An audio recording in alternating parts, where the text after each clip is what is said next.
Hey everyone, Happy New Year.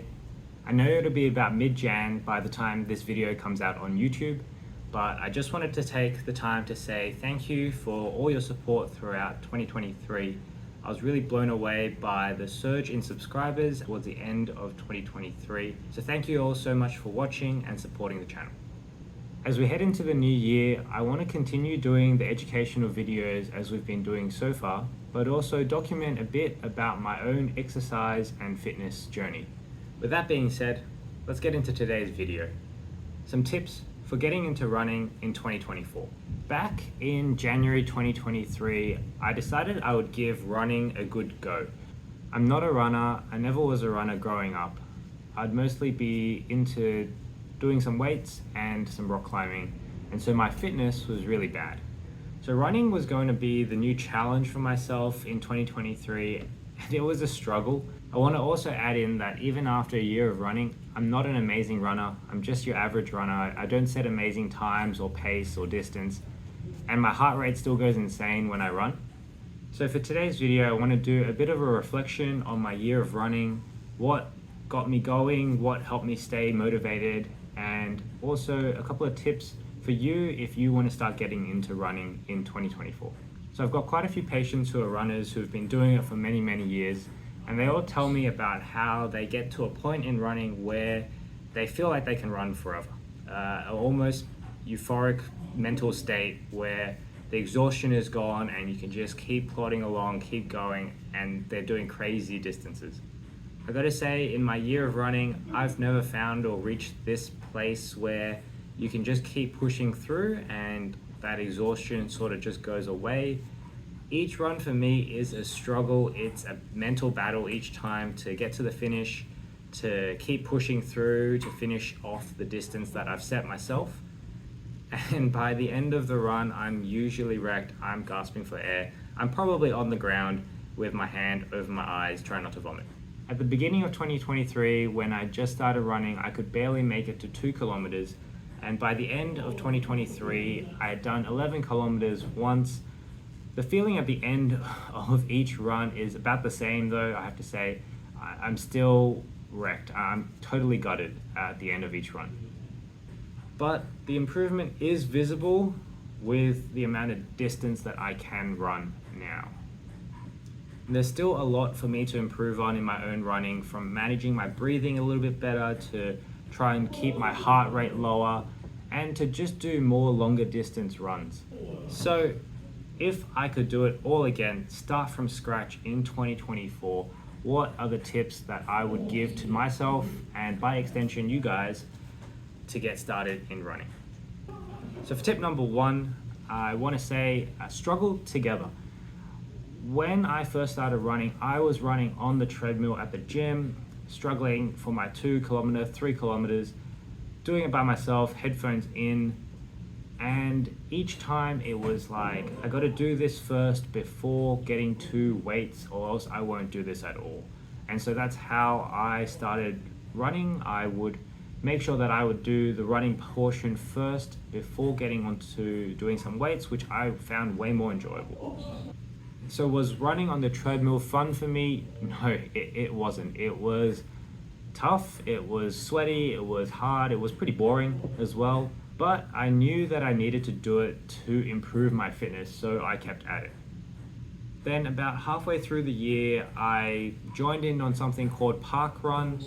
For those of you who don't know, Parkrun is a 5 kilometer track that operates all over the world, and within Sydney there's heaps. And so I've picked one close to me, and you go there every Saturday morning, or it is on every Saturday morning, and you run with a bunch of other people who are also doing this 5 kilometer track. And this was a game changer. This was a way for me to run with other people, but at my own pace. And it's really motivating seeing other people doing the same course, struggling at the same places as you, but they still try their best, they're still going hard at it, and that's what really pushed me for doing Parkrun more often. And I guess what I'm trying to say with this tip is to, if you're getting started, try and find a group of people to run with. It will really help keep you accountable, keep you motivated, And especially if you are close to a park run, go and hit that up. You don't have to run the whole thing straight away. You can walk some, you can run some, but it's just a really good way to get into a regular routine of running. Other than parkrun, if there's none that are near you or you don't want to join something so big yet, try and find a running club or just get a couple of friends together to run and try and improve your fitness together. Tip number 2, gradual progression. As a physio, it would be a bit of poor form for me not to highlight the importance of gradual progression or loading, getting into a new activity or new sport, and running would count into that. And so whether you're running, starting from scratch, or coming back from an injury, gradual progression is really important to make sure you don't get any injuries. For myself, this looked like gradually improving the total distance that I could run from 2 kilometers to 3 kilometers over a period of about a month, and keeping on going with that up to about 5 kilometers on the treadmill. Another way to gradually progress, especially if the thought of running 2 or 3 kilometers in one go is really daunting, is to break up your running into 5-minute blocks. Start with 1 minute of running or jogging, followed by 4 minutes of walking, and repeat that until you reach your time goal or your distance goal. Then after doing this 3 or 4 times, try and do 2 minutes of jogging and 3 minutes of walking, and progress until you can do a full 5 minutes of jogging over that distance that you've set, whether that's 2 kilometers or 3 or whatever. The other thing to mention in this section is that running does take an amount of strength to do, and that's strength in your legs, strength in your core, and so these are not to be missed as you get into running as well. It would be really helpful to train up your strength, especially of your calves, legs, to prevent any sort of shin splints or knee injuries as you get into higher distances and more running. If you're wondering what sort of exercises you can do to train up your calves, I've got a video with a couple of exercises on strengthening up your calves, and you click the link over in the corner to get to that. Tip number 3, don't give yourself excuses. Lack of motivation is one of the big reasons why you might not reach your fitness goals in 2024. It's easy to say, I'm too tired after a big day of work, I'll exercise tomorrow, I'll run tomorrow, and just put it off like that.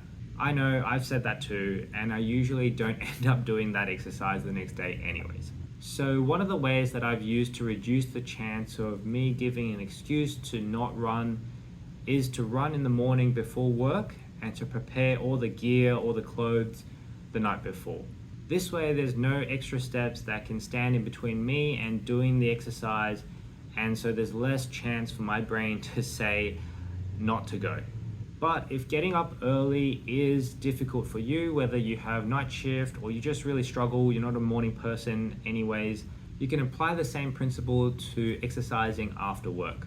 I've always found that if I needed to exercise after work, if I've gone home straight after, there's no chance I'm going to exercise after that. I've already gotten comfortable, I'm already at my computer on the couch, and there's no way I'm going to get off my butt and go for a run at night. And so prepare your exercise gear and bring it with you to work. Take that extra step to ensure that you have the best chance to actually go and run or do your exercise before getting home and getting comfortable. And so that's it for the tips for getting into running in 2024. Hopefully you can apply some of these to your own fitness goals for this year. Obviously you'll need some running shoes to get started, and that's probably the thing to focus on to get fitted well and make sure it's comfortable for you and it won't cause you any foot injuries.